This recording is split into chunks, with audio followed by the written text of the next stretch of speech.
There's a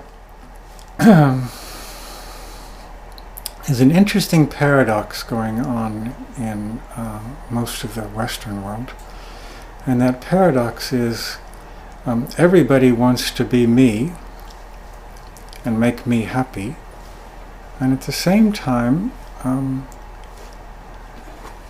not really be yourself.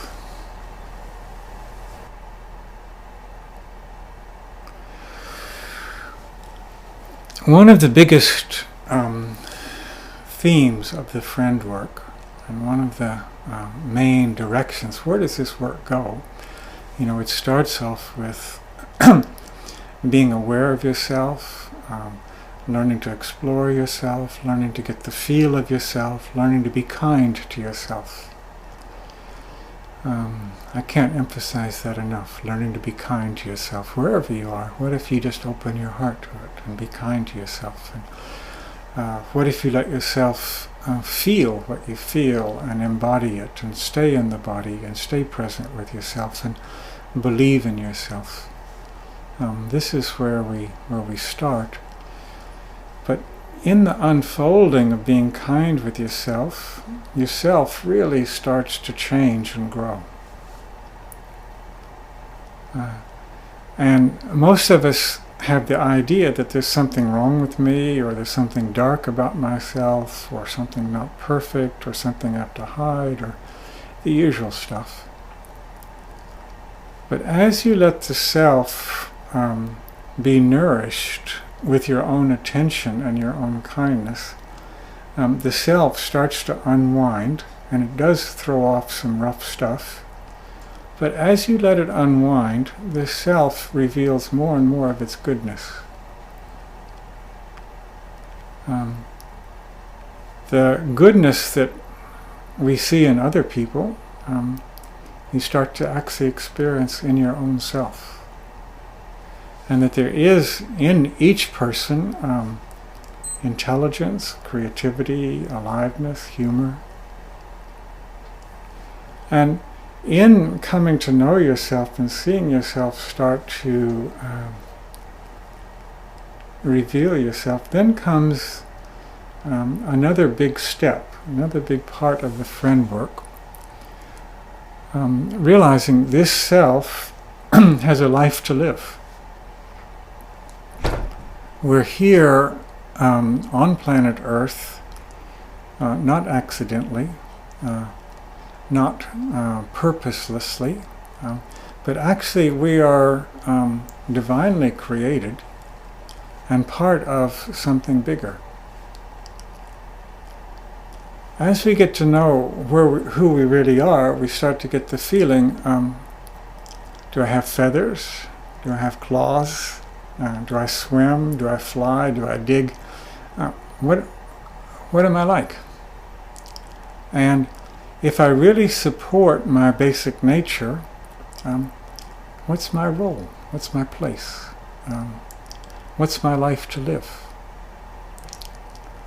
And most of us assume that our life is, get a good job, get married, have a family, da-da-da-da. But not really know what's my style of doing these things. Who am I here? Where's my joy? Where's my contribution? Maybe in the way I am in my family is going to create some new ground or some new space for how families live and operate together. Maybe how I am in my work, I'm going to make some discoveries. Or maybe just in the kindness of myself to myself, there's going to be kindness to other people, and that kindness nourishes them to be themselves, and there's discoveries and creations out of that. I believe that each of us, as we come to know ourselves and believe in ourselves, there's a spark, a creative spark in each of us, and that spark is here at this time for a reason. There's something to contribute, a role to play.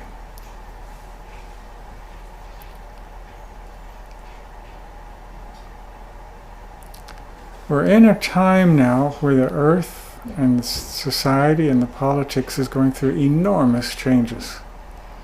I expect that even more enormous changes to come in 2012 and 2013. Big, big changes. If we come into these changes from the contracted self, these changes are going to look very scary. Here's how the friend work works.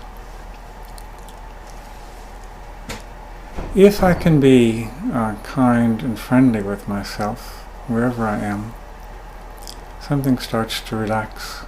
And in that relaxing, something starts to open.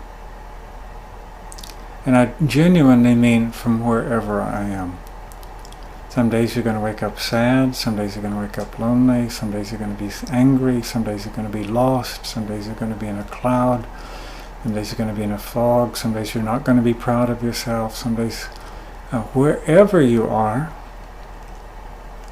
if you can be kind to yourself, if you can be a little bit gentle with yourself, a little bit welcoming to yourself, and give that a little bit of grounding, a little bit of breathing, a little bit of body, that self starts to open. And in that opening you realize there's somebody very intelligent in here. There's somebody who has a good heart, somebody has a good brain, somebody who's intelligent is inside me. And in the kindness that you offer to yourself, you start to discover your own intelligence. If you can start to discover your own intelligence,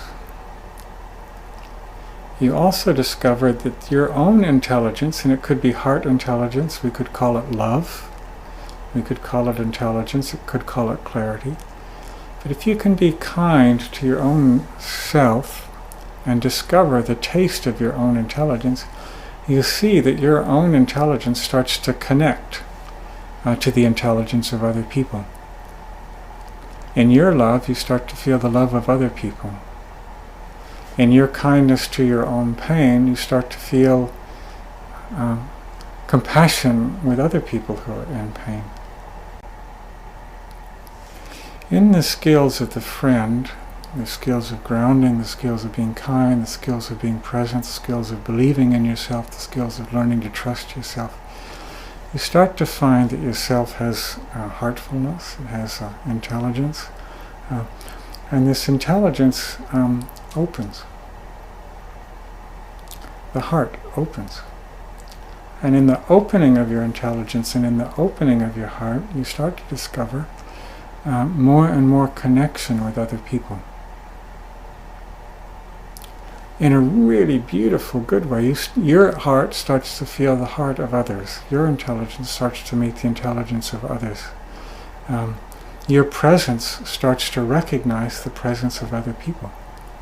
It's quite a gift. It's a joy when you start to see your capacity to live in a turned-on, colorful world. And as you start to work with that slightly more extended state and learn the maturity that goes with that more extended state, the expansion keeps growing. And that again, every time you expand, there's another set of maturing that needs to happen. But as you learn the maturing of this stage, you start to recognize, well, not only is there presence and intelligence and love in me, and presence, intelligence, and love in other people, there's presence and intelligence and love in the whole world. And something starts to resynchronize, something starts to reform, something starts to harmonize. Wow, I'm not alone. I'm in a very loving and intelligent universe. I can discover the capacities for love and intelligence in all of us. life starts to take a whole new shape and tone. And you realize that offering yourself to this love intelligence calls it out even more. And the joy is in this offering yourself to this, learning the maturity of this, and here comes this. And at a certain point it's like something takes you by the hand and carries you. And then life is not a struggle at all. It's a feeling of being guided, lifted, carried, taken. The kind of things that we dream of happening to extraordinary people, but actually happen to very ordinary people like us, just in our moments of offering.